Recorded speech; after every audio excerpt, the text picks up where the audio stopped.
O Senhor esteja convosco. Proclamação do Evangelho de Jesus Cristo, segundo Mateus. Naquele tempo, Pedro aproximou-se de Jesus e perguntou: Senhor, quantas vezes devo perdoar se meu irmão pecar contra mim? Até 7 vezes? Jesus respondeu: Não te digo até 7 vezes, mas até 70 vezes 7. Porque o reino dos céus é como um rei que resolveu acertar as contas com seus empregados. Quando começou o acerto, trouxeram-lhe um que lhe devia uma enorme fortuna. Como o empregado não tivesse com o que pagar, o patrão mandou que fosse vendido como escravo, junto com a mulher e os filhos e tudo o que possuía, para que pagasse a dívida.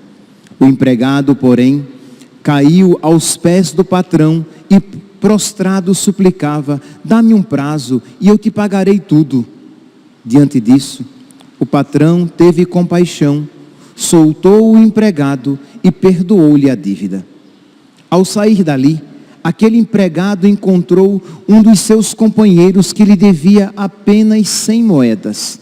Ele o agarrou e começou a sufocá-lo, dizendo: paga o que me deves.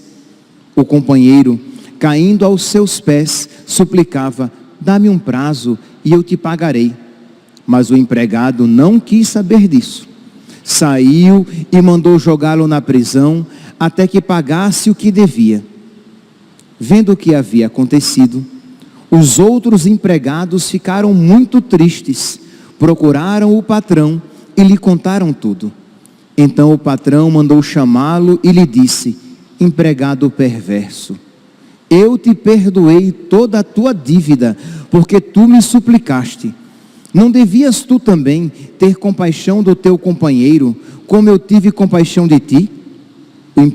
O patrão indignou-se e mandou entregar aquele empregado aos torturadores, até que pagasse toda a sua dívida. É assim que o meu Pai, que está nos céus, fará convosco, se cada um não perdoar de coração ao seu irmão. Ao terminar estes discursos, Jesus deixou a Galileia e veio para o território da Judeia, além do Jordão. Palavra da salvação.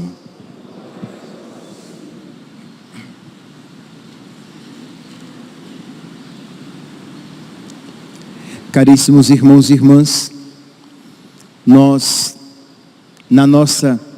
nesses dias de mais oração, penitência e caridade, esses dias da Quaresma de São Miguel, nesses dias de um maior combate espiritual, nesses dias de mudança, de uma luta maior para a mudança do nosso coração, porque, recordando, de nada valerá fazer os 46 dias de oração, vir à missa todos os dias, rezar a oração de São Miguel, ter a vela benta e a imagem de São Miguel, se nós não nos propusermos, se nós não nos empenharmos em mudar de vida. O diabo vai ficar muito feliz em você ter na sua casa a velinha acesa e a imagem de São Miguel, e você ajoelhado diante dela, achando que a Quaresma de São Miguel consiste apenas nisso. A Quaresma de São Miguel consiste o quê? Em imitar aquele por quem temos devoção. E quem é o objeto da nossa devoção? É o arcanjo São Miguel, inimigo do diabo, que proclama a grandeza de Deus na sua vida, que é humilde e procura fazer a vontade de Deus. Então nós precisamos o que? Imitar as virtudes de São Miguel, para que nós vivamos bem a Quaresma de São Miguel. Então, humildade, obediência, prontidão em fazer a vontade de Deus, inimizade com o diabo. E o Evangelho de hoje nos apresenta o perdão, isto é, um coração cheio de gratidão para com Deus, que perdoa o irmão e que é um caminho de santificação. O perdão, meus irmãos, o perdão, quer dizer, todo perdão é agradável a Deus, mas o perdão perfeito, o perdão de coração, ele nos santifica, porque ele nos configura ao coração de Cristo. Uma pessoa que está muito unida a Jesus, ela não sabe perdoar a não ser perfeitamente. Isto é, ela perdoa de coração. Não é apenas o primeiro passo do perdão, que já é bem-vindo, mas ainda não é perfeito. Quando você não deseja o mal àquela pessoa, quando você deseja o céu para aquela pessoa, mas sempre que dela você se lembra, um quê de revolta lhe vem ao coração. Quando você a encontra, a mágoa desponta na sua alma. O perdão já é verdadeiro, mas ainda não é perfeito. Por quê? Porque o perdão segundo Deus é o perdão de coração. Porque imagine se quando Deus olhasse para nós, a revolta lhe viesse ao coração, ele nos fulminaria. Imagine se Deus, quando olhasse para nós, se recordasse e lhe viesse a mágoa pelos pecados cometidos. Então o perdão é uma obra divina, é uma obra de Deus na nossa alma, não é o resultado dos esforços humanos. O nosso esforço é uma cooperação com a graça de Deus, mas é Deus quem opera esta obra, tornando-nos capazes de perdoar de coração. E é a esta meta que precisamos tender. É por isso então que a palavra do Evangelho de hoje é forte, que diz assim: é assim que meu Pai que está nos céus fará convosco, se cada um não perdoar de coração ao seu irmão. Então aqui o contexto é esse, é o mandamento do perdão. Pedro já estava sendo generoso quando disse: Senhor, devo perdoar 7 vezes? E Jesus diz, não apenas 7 vezes, mas 70 vezes 7, isto é, sempre. Pois bem, esta palavra do Evangelho, ela é iluminadora com o santo cuja memória, com a santa cuja memória hoje estamos celebrando, Santa Beatriz da Silva. Santa Beatriz, santa portuguesa, nasceu em Portugal, numa família de nobres, rica, família muito ligada à corte. Então ela tinha todos os bens à sua disposição. Ela era muito bela, muito bonita. Então nós podemos ver que os dons de Deus, se nós nos apegarmos a eles, longe de Deus, eles são para a nossa perdição. Deus lhe deu muita inteligência, mas se você se afastar de Deus, essa inteligência o levará para o inferno. Deus deu a você uma alma empreendedora, uma vontade férrea, fez de você um homem, uma mulher determinado. Mas se você se afastar de Deus, essa sua determinação o levará determinadamente para o inferno, determinadamente para longe de Deus.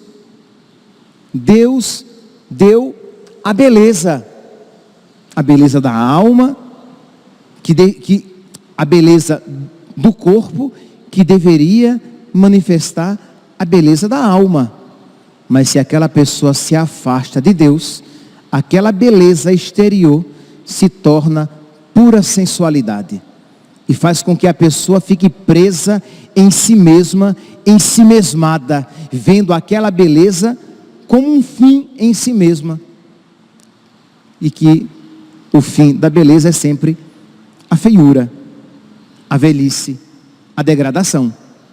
Ninguém neste mundo é belo fisicamente para sempre. Pois bem, então Santa Beatriz, bela, piedosa, usou de tudo isso que Deus lhe deu para a glória de Deus. Era uma jovem piedosa, uma jovem de oração, era uma jovem que despertava admiração naqueles que a viam pela sua virtude. E diz então que a sua prima se casou, se tornaria rainha e a leva para a sua corte. Beatriz tinha, na época, 23 anos, e essa sua prima tinha 19. E meus irmãos, o ciúme e a inveja começaram a despontar no coração dessa prima, rainha agora. Meus irmãos, por causa da inveja, Caim matou Abel. Por causa da inveja, os irmãos de José o venderam como escravo para os madianitas que o levaram para o Egito.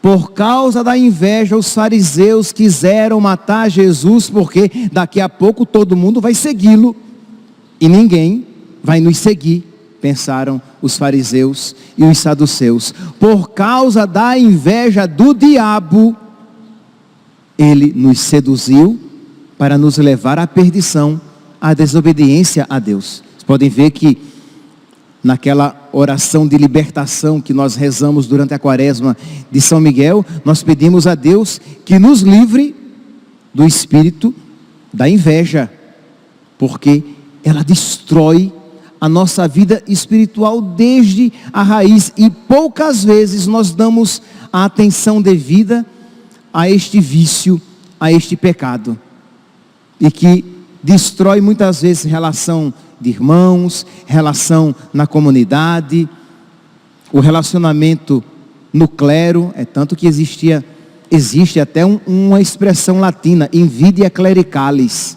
a inveja dos clérigos. Houve a inveja entre os apóstolos, quando a mãe dos filhos de Zebedeu foi lá pedir a Jesus que colocasse os seus filhos, um à direita e outro à esquerda, e os outros ficaram se roendo de inveja, porque queriam eles também aquilo. Então, a inveja, meus santos, quem sabe aqui poderia ser algo para nós voltarmos o nosso olhar com maior atenção e talvez percebermos que muitas antipatias que brotam na nossa alma com os nossos irmãos têm origem numa inveja nutrida dentro da sua alma. Pois bem, mas voltemos aqui. Então a prima começou a invejar Beatriz, que era elogiada por alguns, e outros na corte, às vezes até maldosamente, faziam aquelas comparações. Nossa, como ela é piedosa, como ela tem vida de oração, e a rainha nem tem tanto assim. Lembra do rei Saul, como ele ficou cheio de inveja e desejou matar Davi, quando ouviu o povo cantando: Saul matou 1000, Davi matou 10.000. Saul disse: deram 10.000 para ele, apenas 1.000 para mim. A inveja. Ao invés, qual é a atitude do santo? Se alegrar por alguém ser mais belo, se alegrar por alguém amar mais a Deus, se alegrar por Deus ter sido generoso naquela alma. Mas o coração invejoso se entristece pelo bem alheio. Pois bem, então a prima, cheia de raiva, de ira, desejou a morte de Beatriz e tentou executá-la. Levou Beatriz, a trancou num baú para que ela morresse dolorosamente, asfixiada. E aqui, meus irmãos, nós podemos retomar o tema da homilia de ontem. por que Deus permite as provações na nossa vida. Beatriz era piedosa, Beatriz era amiga de Deus, Beatriz era devota, Beatriz não tinha culpa pela inveja que era despertada, que às vezes temos culpa, é verdade, às vezes o outro tem inveja, mas eu sou culpado em fazer por onde despertar aquela inveja. Beatriz não era culpada, ela não fazia por onde, ela não propiciava, ela não tinha intenção de despertar a inveja na sua prima. Então por que Deus permite a provação? E por que Deus permite que sejamos tentados? Ora, meus santos, o diabo e os seus demônios nos tentam porque eles querem imediatamente nos tornar viciosos, apegados ao pecado, pecadores. Deus nos prova para que nos tornemos virtuosos, para que nos tornemos santos. Percebe? Com a tentação, o diabo quer me fazer pecador. Imediatamente, né? O objetivo imediato é esse, me tornar pecador, vicioso, cheio de vício. Deus, Ele quer me tornar virtuoso, santo. Pela tentação, o diabo quer me levar para o inferno. Pela provação, Deus quer me fazer merecer ainda mais o céu, desejar ainda mais o céu. Na tentação, o diabo, ele exerce violência na minha alma, ele me ilude, ele me oprime, ele me seduz.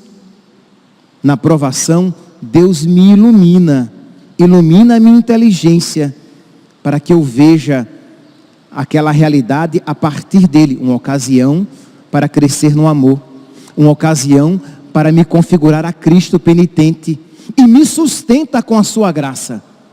Percebe que a finalidade e o meio da tentação e da provação são diferentes. A finalidade da tentação é uma, a finalidade da provação é outra, e os meios de realizá-la são uns para a tentação e são outros para a provação.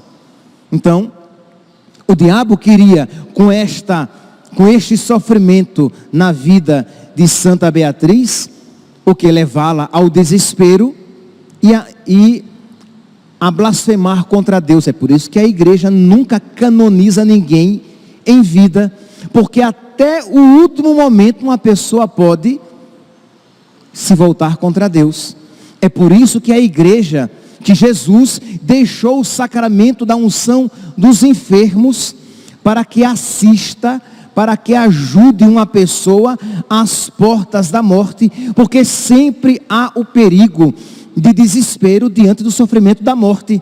Então aquele sacramento, ele nos ajuda para que nós vivamos santamente os últimos momentos da nossa vida, para que sejamos assistidos pela graça de Deus e tenhamos uma morte santa, ou, se for da vontade de Deus, nos alcance a cura.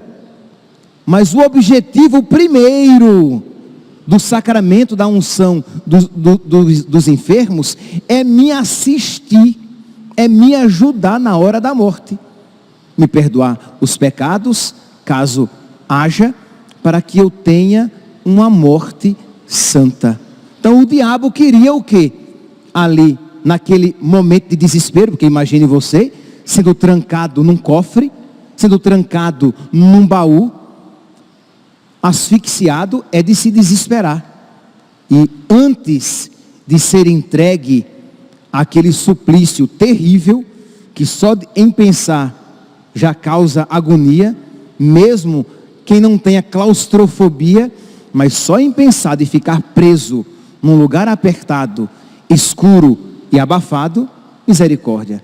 E diz que Santa Beatriz, ela se volta para a sua rainha e diz: minha senhora, quereis matar-me, mas sabei, eu sou inocente das culpas que me imputais. Eu não tenho culpa, eu nunca seduzi o seu marido, sim, porque diziam que ela estava até seduzindo o marido da rainha, o rei, porque ela queria ser rainha. Eu sou inocente das culpas que me imputais. Que o Deus, justo juiz, Deus que é justo juiz, Ele é testemunha disso, que Ele perdoe a vossa loucura. Imagine aqui, meus santos, é um coração configurado a Cristo. Que Deus tenha misericórdia de você. Pai, perdoa-lhes, eles não sabem o que fazem. Percebe aqui, meus irmãos, é bonito, mas não é fácil, né? Quando alguém nos magoa, quando alguém nos causa um grande sofrimento, os mais piedosos dizem assim, que Deus te dê a recompensa, um castigo bem grande no inferno. Eu te conheço, você não é tão piedosa assim. Então é necessário você reconhecer o seu coração marcado pelo pecado para que você peça o remédio. Senão você se coloca tão santinha diante de Deus e não pede a cura. Então reconheça que o seu coração é ruim. Reconheça que você com facilidade se deixa levar pela ira, pela mágoa, pelo desejo de vingança, pela justiça, mas por justiça aqui, nada da justiça cheia da misericórdia de Deus, mas pura justiça. Pois bem, quem quiser 100% justiça, será julgado por 100% justiça. Mas quem for misericordioso, alcançará misericórdia. Então, Santa Beatriz diz que Deus perdoe a vossa loucura, minha prima, e vos dê a graça do arrependimento para purificardes a vossa alma. E ela então, no baú, presa, sabendo, né, que iria morrer, reza pela conversão da sua prima, para que Deus lhe conceda o céu. E aquela tentação do diabo, para que ela se desesperasse no último momento da sua vida e fosse para o inferno, foi ocasião, foi uma provação permitida por Deus, para que agora ela entrasse, digamos, na 7ª morada, para que ela entrasse numa santidade perfeita. Ela que já era uma mulher piedosa, ela que já caminhava na santidade, aquela provação foi a ocasião de um crescimento muito grande na santidade. E diz então que 3 dias depois, a rainha, já crendo que ela estava morta, vai com o seu tio, com o tio de Beatriz, que a procurava, vai levá-lo até ela para mostrar-lhe o cadáver. E quando abre o baú, ela está viva e mais bela do que nunca. E diz que aquilo tocou de tal maneira a prima, a rainha, que começou nela o processo de conversão. Ela permite então que ela saia, que ela vá para um mosteiro. Era comum na época os nobres, mesmo sem serem propriamente religiosos, viverem aquela vida religiosa. Ela vai para um mosteiro beneditino para fundar a ordem para a qual ela era chamada a fundar, né? As concepcionistas. Nossa Senhora, enquanto ela estava presa no baú, apareceu a ela, vestida com o hábito da ordem que seria fundada, que era a roupa branca, o escapulário branco e o manto azul, que ela iria fundar posteriormente. Meus irmãos, percebe aqui a provação e a tentação. De modo que, meus irmãos, quando nós não somos, quando provações não nos visitam, é muito estranho. Por quê? Porque parece que Deus desistiu da nossa alma, da nossa vida. Então peçamos a Deus, com confiança na misericórdia de Deus: Senhor, concede-me a graça da provação, sabendo, meu santinho, que Deus não vai provar você além das suas forças, sabendo, minha santinha, que Deus não vai abandonar você nas suas provações, sabendo que aquela provação concorrerá para um bem da sua alma. Mas é claro, meu irmão, minha irmã, meu santo, minha santa, se o céu e o inferno não são realidades para você, a provação não tem sentido. Ora, se o céu não existe, ou se para ele vão todos os que morrem, não tem significado neste mundo ser provado. Ou, se o inferno não existe, ou se ele está vazio, também não tem para quê uma alma ser provada. A provação só tem sentido se o céu é real, mas não é certo. Se o inferno é real e é uma possibilidade.